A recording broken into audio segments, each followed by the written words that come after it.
आज बनवणार आहे हुलग्याची भाजी। तर हुलगे हे धुवून घेतलेले आहेत पाहू शकता। आणि इकडं हे टाकले जिरी मोहरी कांदा लसूण छान परतून घेतले आणि चटणी आणि थोडीशी हळद टाकलेली आहे। आता यामध्ये हुलगे टाकायचे आहे। आता हुलगे छान परतून घेतले तर यामध्ये तुम्ही ना कढीपत्ता आणि कोथिंबीर टाका। आता कढीपत्ता आणि कोथिंबीर नाही माझ्याकडे सध्या, तर मी आपल्या सोप्या पद्धतीने बनवत आहे। पण नसेल तरी पण खूप छान होती भाजी। मीठ टाकलेलं आहे चवीनुसार आणि एकदम साध्या सोप्या पद्धतीने बनवायची आहे भाजी।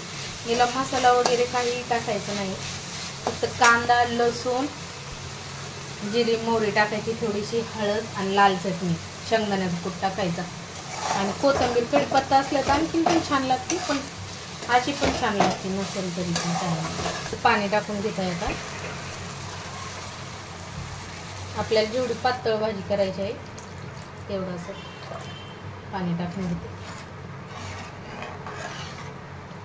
भाजीला आहे ना उकळी आलेली आहे, यामध्ये शेंगदाण्याचा कूट टाकून घेत आहे आणि मग कमी गॅस करून शिजवून द्यायची भाजी।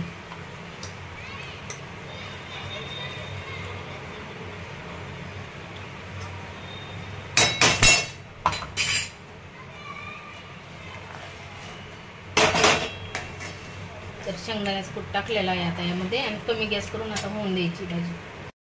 तर पाहू शकता आपली ही हुलग्याची भाजी खाण्यासाठी तयार आहे। तर कोथिंबीर असेल तर कोथिंबीर टाकून घ्या। खूप छान अशी झालेली आहे ही भाजी। गॅस आता मी बंद करून घेते। हुलग्याची भाजी आपली खाण्यासाठी तयार आहे।